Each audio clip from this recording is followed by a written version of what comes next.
In the Mahabharata, Krishna tells this: for the sake of a family's well-being, you can give up one person. For the sake of the well-being of a town, you can give up one family. Meaning if they are doing something which is creating problem for the system, larger system. For the sake of the well-being of a kingdom, you can forsake a town. For the sake of the well-being of the world, you can forsake a kingdom. And for the sake of the well-being of you, you can forsake the world. They make it a cycle. Finally, everything is being done for your sake. You are not doing anything for anybody's sake. For the individual's sake, for the sake of my liberation, world can be forsaken. That part, isn't it very selfish? Yes, it is. That's what I'm telling. Even now it is so. Whatever everybody is doing is only for themselves. It is never being done for anybody else. See, for example, if you go to dictionary and look at the word sacrifice, English word only. If you look at the word sacrifice and the meaning of the word sacrifice, it says sacrifice is when a person gives up something valuable for the sake of something which he considers to be of more value. Sacrifice means you giving up something valuable for the sake of something that you consider that as more valuable. So you are trying to go after something more only, not less. Did you get it? Yes. Others may not see it like that. Others may not, for example, I may give up pursuing money and I may go after only teaching yoga or practicing yoga. I am clear with me, I am going after something more only. I want my experience to become more pronounced, significant, profound, whatever. I want to deepen my experience. And I realize this is the way to do it. I am going after my experience only. I am not doing this for the sake of the world.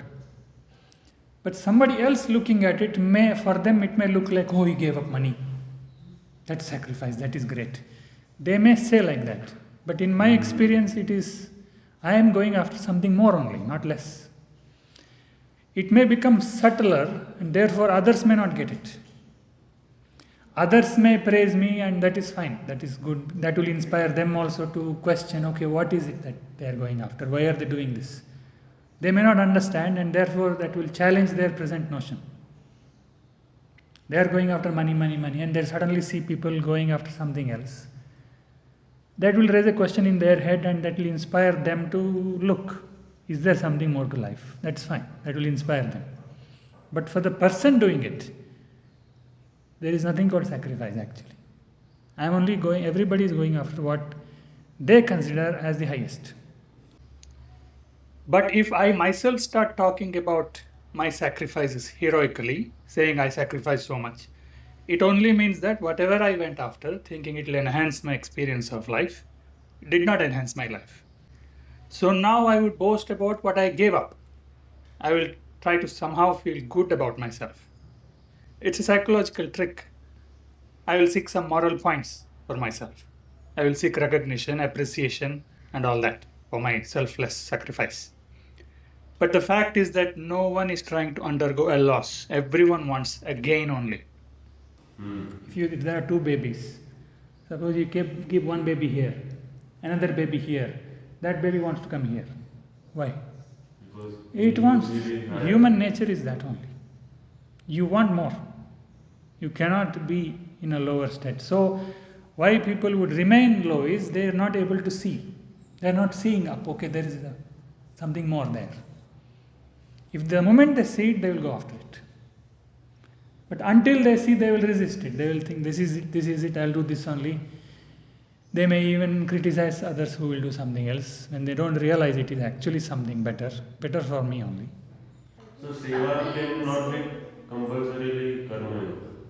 Good that you brought up that word, because if you look at that word seva, do you know the meaning of the word seva? Today in English we are translating that as service. Again in a moralistic sense. Seva simply means relishing. Sevana. It's the same word. Means to help. You relishing something is seva. Understood? It's again on me. If I relish working for somebody, people will say I did his seva. Yes, I did his seva, but for my sake, it is the meaning is reverse. I relished it. I relished him or her by doing that work. What I am saying is that very idea didn't exist. There is no word for service in Sanskrit. There is no concept. The concept is not there. You have to do Guru Seva means you have to relish the Guru. If you respect somebody, you will relish, you will enjoy working for them, right? That's all. You are doing for your sake, nobody's sake.